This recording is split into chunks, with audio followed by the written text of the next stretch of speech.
तो देखिए बच्चों, आज हम बात करने वाले एक इंपॉर्टेंट टॉपिक्स के ऊपर, जो बच्चों आपके क्लास 12 में इंग्लिश में आता है पैसेज। उस पैसेज को हल करना रहता है। उस पैसेज को कैसे हल करेंगे हम, मात्र 2 सेकंड के अंदर आप उस पैसेज को देखेंगे और आप बता देंगे इसका आंसर क्या होगा। इस पैसेज को जो हल करने की ट्रिक है, आज हम उसको डिस्कस करने वाले। बस आपको ध्यान से देखना है, सभी जो इसके इंपॉर्टेंट टॉपिक्स होते हैं, इनके इंपॉर्टेंट पॉइंट्स होते हैं, उनको समझ लीजिएगा।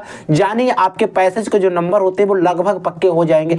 बस आपको पैसेज में जो इंपॉर्टेंट टॉपिक्स होते हैं, ट्रिक्सेस होती है, कैसे लगाना है, इनके बारे में ध्यान से समझिए। देखिए, आप किसी भी पैसेज को जब सॉल्व करेंगे, आपका जो पैसेज है जब बोर्ड एग्जाम में आएगा ना, तो आपका जो ये पैसेज आता है बच्चों, ये लगभग 15 नंबर का आता है। कितने नंबर का आता है? 15 नंबर का। इसमें से आपको लगभग 10 नंबर तो लेना ही लेना रहता है। आप किसी भी तरीके से आप इसमें से 10 नंबर ले सकते हो। अगर आपने पैसेज को ध्यान से समझ लिया, ट्रिक को फॉलो कर दिया ना, तो आपको 10 नंबर आसानी से मिल सकते हैं। बस आपको करना क्या रहेगा, देखिए सबसे पहले आपको क्या करना है, जो भी क्वेश्चन उसमें दिए गए हैं उन सभी क्वेश्चन को ध्यान से पढ़ना है। ऐसा नहीं आप घबरा गए, आपको नहीं आ रहा है पैसेज और आप नहीं कर सकते हो। अब ये तो बात सही है कि किसी भी बच्चे को पढ़ा हुआ पैसेज नहीं मिलता है, ठीक है।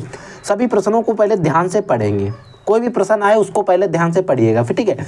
आप किसी भी प्रश्न का आंसर लिखते समय आप ध्यान से समझिए। कोई भी प्रश्न है, अगर आप उसका आंसर लिख रहे हो ना, उसको आंसर लिखते समय क्वेश्चन वर्ड को ना लगाएं।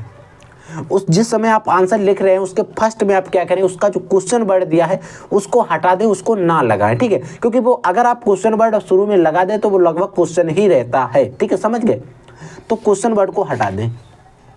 अगला बच्चों, अगर आप किसी भी आंसर को लिख रहे हैं, लिखते समय आपको करना क्या है, डॉट यानी कि इसके इन्वर्ट कामा के अंदर से शुरू करना है, ठीक है।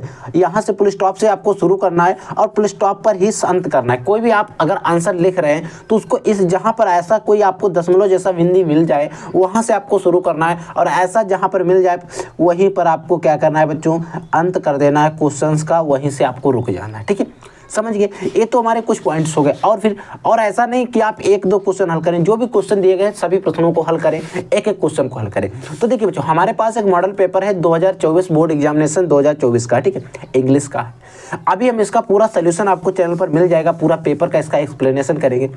आपको एक पैसेज दिया गया, जो आपके सेक्शन ए होता है जिसमें आपकी आती है रीडिंग, इसमें एक पैसेज आता है। सेक्शन ए में सिर्फ एक ही क्वेश्चन आता है जो आता है पैसेज को लेकर, ठीक है। अरे पैसेज बच्चों आपका रहता है 15 नंबर का, ठीक है। इसमें कहा जा रहा है read the follow passage carefully and answer the question that follow.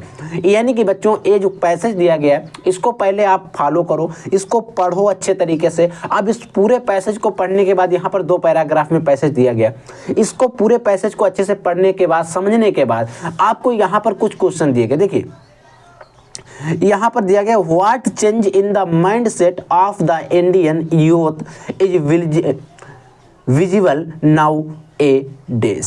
यानी कि बच्चों अगर हम बात करें तो आजकल का जो भारतीय युवा है उनकी मानसिकता में क्या परिवर्तन दिखाई दे रहा है, यानी कि उसके जो माइंड सेट है उसमें क्या परिवर्तन दिखाई दे रहा है। आज के युवा हैं जो, उनमें क्या माइंड सेट का परिवर्तन दिखाई दे रहा है। अब आपको इसका आंसर लिखना है। अब हमने तो आपको हिंदी बता दी, आपको हिंदी नहीं आती, आपको एनीथिंग कुछ भी नहीं आता, हम कैसे करेंगे। आप ऐसे मानिए कि आप वहाँ पर छोड़ कर आने वाले हो। अब ऐसे में क्या करोगे, ऐसे में आपको करना क्या, पैसेज आपने पढ़ा, यहाँ से कुछ वर्ड देखिए पिक करिएगा। चेंज, माइंड सेट, यूथ हो गया, कहीं पर यूथ हो गया, इंडियन, विजुअल। अब देखिए ऐसा वर्ड कहीं पर मिल रहा है आपको पैसेज में, आप यहाँ पैसेज को ध्यान से पढ़ेंगे तो आपका the shift in the mind set of India's youngers younger, ठीक है। मतलब यहाँ पर आपको ये जो वर्ड माइंड सेट हो गया, यंगर हो गया, आपको कई सारे वर्ड जो यहाँ पर दिए गए हैं, जैसे विजुअल हो गया, आपको मिल रहे हैं। आपको क्या करना है, इसका आंसर कहाँ से लिखना है, कहाँ तक आपको इसका आंसर लिखना है, यहाँ से। और यहाँ से देखिए फुल स्टॉप यहाँ पर लगा, लेकिन इतना तो नहीं लिखेंगे, 3 नंबर में। आप आगे बढ़िए, आपको कहाँ पर फुल स्टॉप मिल रहा है, आप यहाँ तक फेसबुक ग्रुप्स तक लिख दिए, यहाँ पर फुल स्टॉप मिल गया, ठीक है। आगे भी देखिए कहीं पर लगा होगा, यहाँ तक भी आप लिख सकते हैं, नो टेंशन। अब आपको नहीं पता, आप यहाँ तक लिख दीजिए, आपका 3 नंबर का 2-2.5 नंबर आराम से मिल जाएगा। आपने क्वेश्चन 1 का लिख दिया, अभी मैं लिख कर भी बताऊंगा कॉपी के अंदर। अब बच्चों दूसरा क्वेश्चन दिया गया, what is the conflict between the parents and childrens. यानी कि बच्चे और उनके जो माता पिता हैं उनके बीच में क्या झगड़ा है, उनके बीच में क्या लफड़ा है या फिर क्या झगड़ा है, इसके बारे में बताना। अब बच्चों यहाँ पर बिटवीन पेरेंट्स एंड चिल्ड्रंस के बारे में हमसे पूछा गया, कहाँ से हम लिखेंगे, कितना लिखेंगे, अब इन चीज़ों के बारे में पता होना चाहिए ना। हम क्या करेंगे बच्चों, इसका जब आंसर लिखेंगे तो हम कहाँ से लिख देंगे, यहाँ पर देखिए, यहाँ पर आपको माई पेरेंट्स दिया गया, why can my parents not understand me, they are trying from evident.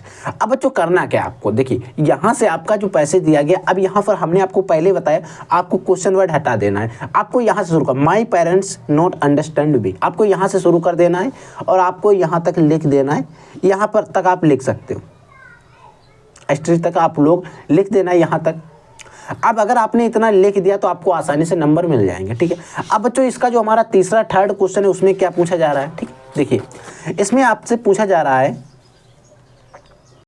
यहाँ पर आपसे पूछा जा रहा है how has Indian culture affected और एटीट्यूड। यानी कि बच्चों जो इंडियन का कल्चर है, इंडिया का जो कल्चर है बच्चों, जो इंडियन कल्चर है, यानी कि इंडियन कल्चर को हिंदी में कहते हैं भारतीय संस्कृति। भारतीय संस्कृति हमारे दृष्टिकोण से किस प्रकार प्रभावित किया, हमारी जो भारतीय की संस्कृति है उसने हमें किस प्रकार से प्रभावित किया है। अब हमें इसका आंसर जो है बच्चों यहीं से छांट कर लिखना है। हम कहाँ से लिखेंगे, कितना लिखेंगे, ये भी हमें पता होना चाहिए। अब हम देखिए इसका अगर हम आंसर लिखें यहाँ से लिख सकते हैं, if you ask an Indian how are you, यानी कि बच्चों देखिए समझिएगा, यहाँ पर मतलब जो आपके बूढ़े यानी कि दादा लोग जो होते हैं, अगर आप उनसे क्वेश्चन करते हैं हाउ आर यू, तो वो क्या इसका जवाब दे पाएंगे, नहीं। The chance are your question will be answered by goods grace, everything is fine। वो इसका शायद मैं सहमत हो सकता हूँ कि इसका जो क्वेश्चन का जो आंसर है वो नहीं दे पाएंगे शायद। तो हमारे जो यही जो है कई सारी हमको प्रभावित कर रहे हैं दृष्टिकोण जो हमारा आजकल का भारतीय संस्कृति, ठीक है। अब आप इसका आंसर लिखोगे, कहाँ तक लिख देना है आपको, कहाँ तक नहीं लिखना है, ठीक है। आपको क्या करना है, यहाँ से उठाना, this is your future culture life, यहाँ तक आप लिख दीजिए, this is our treat in of culture, यहाँ तक आप लोग इसका लिख दीजिएगा, ठीक है। तीसरे का हमारा इतना लिख दीजिएगा, ठीक है। अब बच्चों चौथा पूछा जा रहा है, देखिए चौथा क्वेश्चन हमसे क्या पूछा जा रहा है इसको समझिए ध्यान से, क्योंकि चौथा क्वेश्चन समझने के बाद आपको जो पांचवा क्वेश्चन है इनको करना थोड़ा कठिन रहता है। मैं कह रहा हूँ इनको थोड़ा करना कठिन है। अगर आप इनको नहीं पढ़ा, अगर आपको ग्रामर का अच्छा नॉलेज नहीं है ना, तो आप ये 3 नंबर बच्चों नहीं ले सकते हो, क्योंकि यहाँ पर हर एक चीज़ को आपको 100% श्योर और सिक्योर के साथ पढ़ना पड़ता है। आपको हर एक चीज़ यहाँ पर पता होना चाहिए। तो आप इन 3 नंबर को अगर हटा दें तो कोई टेंशन नहीं, आपको 12 नंबर है, 12 में 8 से 9 आराम से आपको ले लेना है, ठीक है।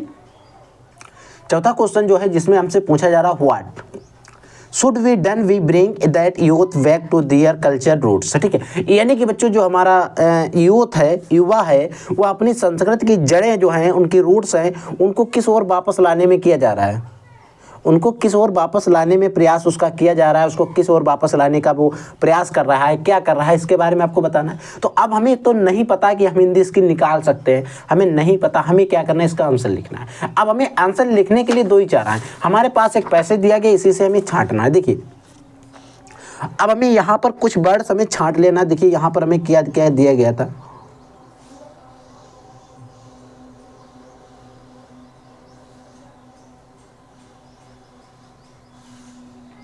आप देखिए यहाँ से यहाँ तक समझिए। However the youth of today being raised differently from those are, आप यहाँ से जनरेशन इंफॉर्मेशन दिए और नेशनल, आप यहाँ रीजन्स तक लिख दीजिएगा, ठीक है, नो टेंशन, आप इतना लिख दीजिएगा, ठीक, और आपको नंबर अच्छे से मिल जाएंगे। इतना लिख दीजिए। हाँ यहाँ से देखिए बच्चों, यहाँ से आपको अवर से शुरू करना है और आपको यहाँ तक लिख देना है। देखिए क्योंकि अगर आपने नहीं पढ़ा है बच्चों, क्या कर सकते हैं हम आपके साथ, आपको बता सकते हैं, गाइड कर सकते हैं। तो अगर आप यहाँ से यहाँ तक आप आसानी से लिख देते हो ना, तो फिर टेंशन नहीं है, ठीक है। आप इस चौथे का यहाँ से लिखिएगा, यहाँ तक लिख देना। अब मैं आपको हर एक क्वेश्चन का आंसर लिख कर बता दे रहा हूँ। देखिए बच्चों, आपको कॉपी में कैसे परफॉर्मेंस करना है, कैसे लिखना है, इन सबको समझिए। आप सबसे पहले कॉपी लेंगे, आपको कॉपी का फर्स्ट पेज इस तरीके से होगा, वहाँ पर डालेंगे सेक्शन ए और उसमें डाल देंगे रीडिंग, ठीक है। अब यहाँ पर आप डालेंगे क्वेश्चन 1, क्योंकि ये क्वेश्चन जो है बच्चों 1 है, ठीक है। इस क्वेश्चन 1 का आंसर नंबर ए लिख रहे हैं हम, इसका जो बच्चों ए है उसका आंसर लिख रहे हैं, जो इसका ए वाला है इसका आंसर लिख रहे हैं। और मैंने आपको यहाँ से आंसर बताया था, आपको कहाँ तक बताया था, ग्रुप्स तक, ठीक है, हमने यही लिख दिया है। पूरा यहाँ से यहाँ तक लिखकर हमने, और देखिए यहाँ पर लास्ट में देखिए फेसबुक ग्रुप से लिखा है, और यहाँ पर देखिए फेसबुक ग्रुप्स हमने इतना लिख दिया। आप इतना अगर लिख देते हैं अच्छे से तो आपको नंबर अच्छे से मिल जाएंगे। आप देखिए यहाँ पर किसी भी एग्जामिनर के पास बच्चों इतना टाइम नहीं होता कि वो आपका एक एक वर्ड पूछे। अब इसी तरीके से आप बी का भी लिख सकते हैं, सी का भी लिख सकते हैं। देखिए हमारे लिख कर रखा है, आप लोग वही जो भी वही लिखा है जो मैंने अभी आपको बताया, ठीक है। यहाँ पर पूरे चारों क्वेश्चन हमने हल किए हैं। अब बच्चों पांचवें जो क्वेश्चन है बच्चों, इसमें हमारे कुछ क्वेश्चन दिए गए हैं। इनमें आपको क्या करना है, देखिए पहले क्वेश्चन में पूछा जा रहा है find a word from passage that means grade. देखिए बच्चों यहाँ पर पूछा जा रहा है कि जो पैसेज दिया गया है इसमें जो एक वर्ड दिया गया ग्रेड, ग्रेड का मतलब होता है सहमत। अब इसमें पैसेज में कौन सा वर्ड है जिसका मतलब है सहमत होना, अब आप नहीं ढूंढ सकते हो, ठीक है। अब देखिए which passage the passage means of the warning signs. देखिए वार्निंग सिग्न्स का मतलब क्या होता है, अगर आप इसको चेतावनी या फिर संकेत कह सकते हैं, चेतावनी संकेत होता है। अब इसमें क्या पता है कि इसका वाक्य जो है इसमें क्या अर्थ होगा, इस वाक्य का क्या अर्थ होगा, ये पैसे दिया गया इसमें हम नहीं ढूंढ सकते हैं, ठीक है। आप लोग नहीं ढूंढ सकते हैं तो इसीलिए मैंने इसको छोड़ दिया, लेकिन मैं इनको समझा दे रहा हूँ इनमें क्या क्या पूछा जा रहा है। अगर आपके समझ में आ रहा है तो आप आसानी से कर सकते हो। बहुत सारे बच्चे कर भी आएंगे जिन्होंने। तीसरा बच्चों हमारा पूछा जा रहा है, इसमें क्या पूछा जा रहा है, which word the passage of opposite of. इसका जो आपको वर्ड दिया गया है इसका अपोजिट पूछा जा रहा है, यानी कि जो इलॉजिकल वर्ड दिया गया है इसका आपको अपोजिट पूछा जा रहा है। इलॉजिकल का क्या मतलब होता है बच्चों, इलॉजिकल का मतलब होता है इसका जो वर्ड आपको दिया गया है इसका आपको विपरीत बताना है। इसका आपको क्या करना है, विपरीत, यानी कि विलोम शब्द पूछे जा रहे हैं, एंटोनिम्स पूछे जा रहा है, ठीक है। कोई टेंशन नहीं, अगर आपका इसका एंटोनिम्स आपको पता है तो आप लिख सकते हैं, नहीं आप छोड़ दीजिएगा, कोई टेंशन नहीं। तो इस तरीके से आपको करना रहेगा, लेकिन आप नहीं कर पाते हो। लेकिन ये आपको 4 क्वेश्चन तो आपको ट्रिक से फंस जाएंगे, आप आसानी से कर सकते हो, ठीक है बच्चों। तो आई होप आज का लेक्चर आपको पसंद है। अगर आपके मन में कोई डाउट, कोई भी क्वेश्चन है तो वीडियो के कमेंट सेक्शन में कमेंट करके हमसे क्वेश्चन जरूर पूछिएगा, ठीक है बच्चों। तो आप लोग पढ़ते रहिए, आगे बढ़ते रहिए। I will take next class, तब तक के लिए जय हिंद, वंदे मातरम।